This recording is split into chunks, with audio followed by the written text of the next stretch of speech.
جو نہیں مانتا اسی سے دلوا دیے. وہ بڑا پریشان ہوا, میں اور چکر میں تھا, اس نے میرے اوپر ہی جڑ دی ہے بات. کہنے لگا داتا تیرے صدقے جاؤں. تو یہ ساری باتیں کتابوں میں موجود ہیں, لوگوں نے اپنے اپنے مشاہدات جو جس کے ساتھ پیش آیا اس نے بیان کیے ہیں. بہت ساری باتیں قابل بیان ہیں, پر جو عنوان ہے میں اس پہ رہنا چاہتا ہوں. داتا صاحب رحمت اللہ علیہ فرماتے ہیں ہماری تعلیمات ہیں کہ اپنے دکھ درد دنیا داروں سے بیان نہیں کرنے, سوال کا دروازہ لوگوں کے سامنے کھولنا اللہ والوں سے کہیں گے, کبھی کہنا ہوگا تو دنیا داروں سے کہنا.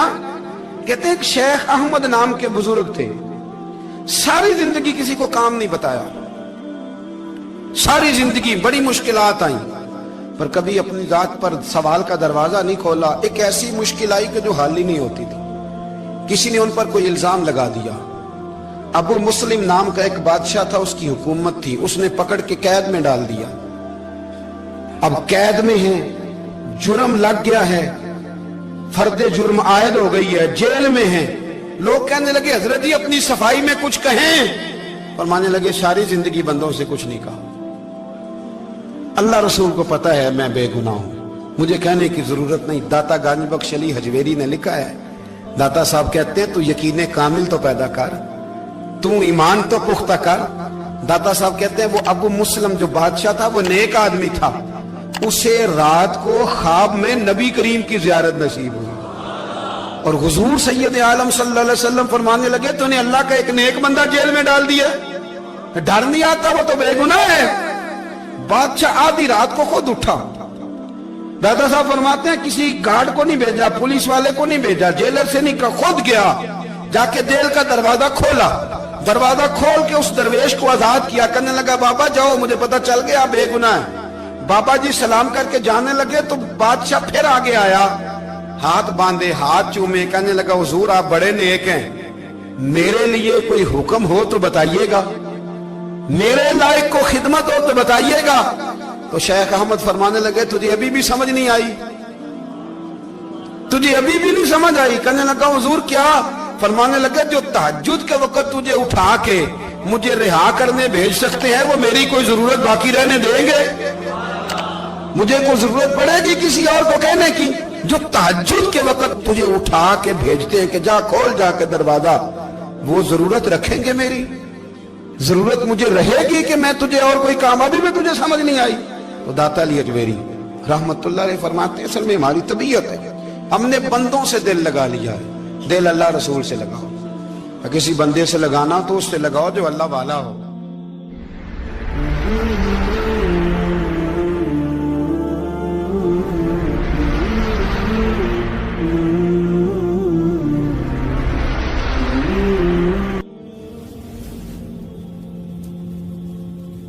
یہ والا رنگ تیرے اندر کوئی نہیں. ابو سفیان آئے ان دنوں جن دنوں حالات بڑے کٹھن تھے, اختلاف شدت کا تھا. ابو سفیان آئے حضور کی بارگاہ میں. آئے کس لیے؟ مکے میں قحط پڑ گیا ہے, بارش نہیں ہوتی. ادھر اس سمامہ بن اسال یمامہ قبیلے کے سربراہ کلمہ پڑھ کے مسلمان ہو گئے. ساری گندم اس قبیلے سے آتی تھی. سمامہ کہنے لگا تم میرے مصطفیٰ کو نہیں مانتے, کوئی گندم نہیں, بھاگ جاؤ. ایک بارش کوئی نہیں, دوسری گندم کوئی نہیں.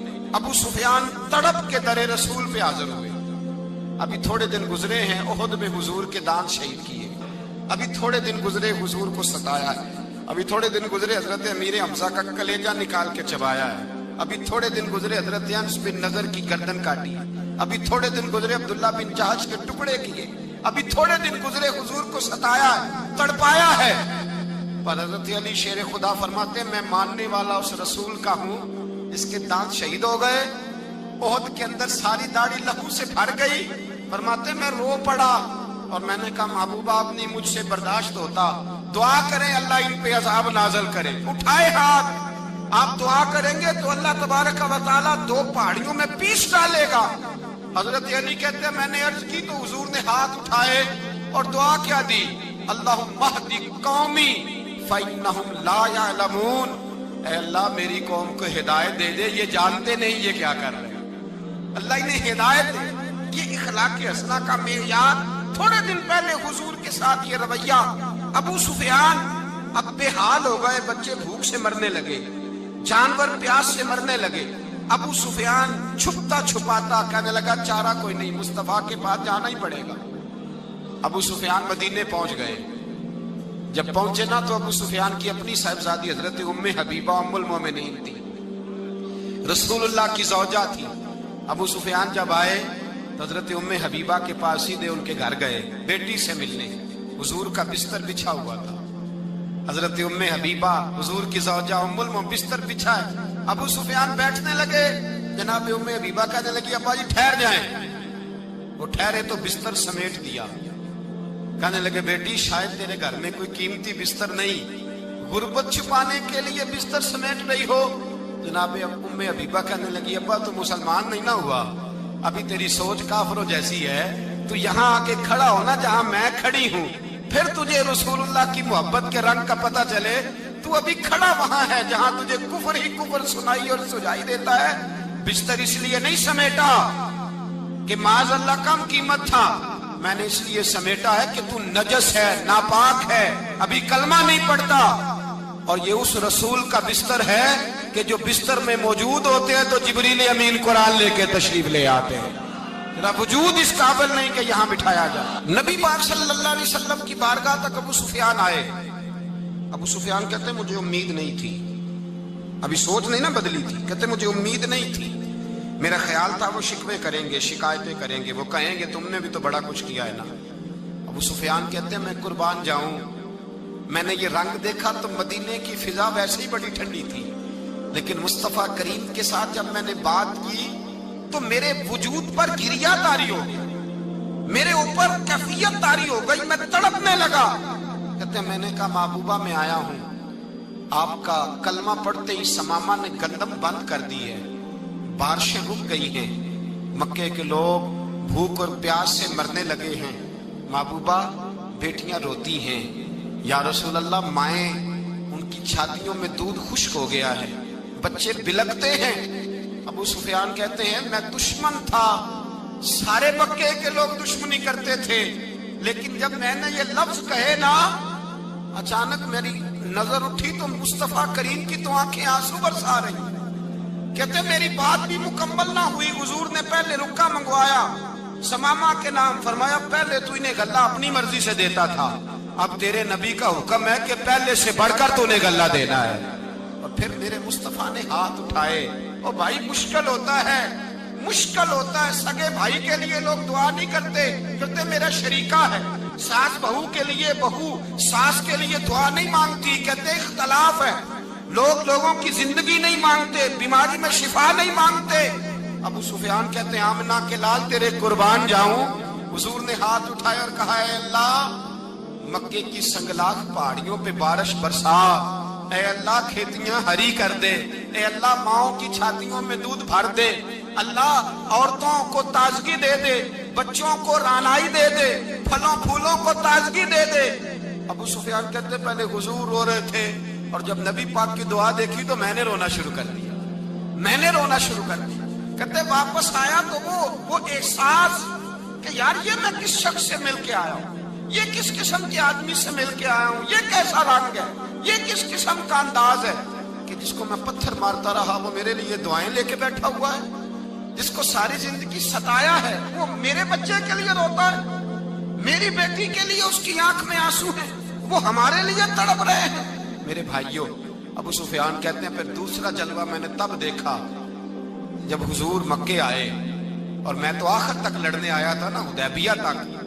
کہتے ہیں جب رسول پاک مکے آئے اور حضور نے اعلان معافی کیا تو بنتا تو یہ تھا کہ مجھے سزا ملتی, لیکن میرے مصطفیٰ کریم نے فرمایا جو ابو سفیان کے گھر میں چلا جائے گا میں اسے معاف کر دوں گا. کہتے ہیں میں نے کہا یہ میرے لیے کس قسم کی سزا تجویز کی ہے کہ میں عمر بھر دشمنی کرتا رہا اور یہاں رنگ عجیب ہے. حضور نے میرے لیے ہی اعزاز لکھ دیا, فرمایا جو ابو سفیان کی حویلی میں داخل ہو گیا میں نے معاف کیا. ابو سفیان کہتے ہیں پتہ نہیں کتنے پردے تھے جو اٹھ گئے, پتہ نہیں کتنی منزلیں تھیں جو طے ہو گئی, پتہ نہیں کتنے جلوے تھے جن کا نظارہ ہو گیا. اور میں نے غور سے چہرہ دیکھا تو میری آنکھوں سے پٹی اتر گئی. اور مجھے عبداللہ کے یتیم بیٹے کے پیچھے محمد رسول اللہ کے جلوے نظر آنے شروع ہو گئے۔ اخلاقی قدریں جب موجود رہتی، یہاں تو لوگ مرے ہوئے شخص کو مارتے ہیں، یہاں تو سڑک پر کتنی گراوٹ ہے اور کتنا گر گیا ہے اخلاق ان لوگوں کا، ایکسیڈنٹ ہو گیا ہے، ٹرین کی پٹری سے اتر گئی ہے، چیخ و پکار ہے، آہیں ہیں، تڑپنا ہے، رونا ہے، سسکیاں ہیں، ماں کا بازو کٹا ہے پر وہ چیختی ہے ذرا میرے بیٹے کا پتہ کرو، باپ کی آنکھوں میں ریت پڑ گئی ہے پر وہ تڑپتا ہو میرا بیٹا تھا، چیخ و پکار ہو رہی ہے۔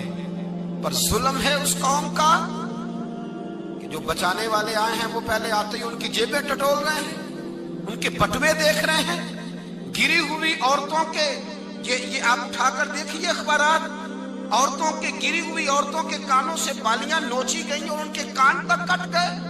یہ اس قوم کا حال ہے۔ اقبال کہتے ہیں جنہیں آتا نہیں دنیا میں کوئی فن تم ہو اور بیچ کھاتے ہیں جو بزرگوں کا کفن تم ہو۔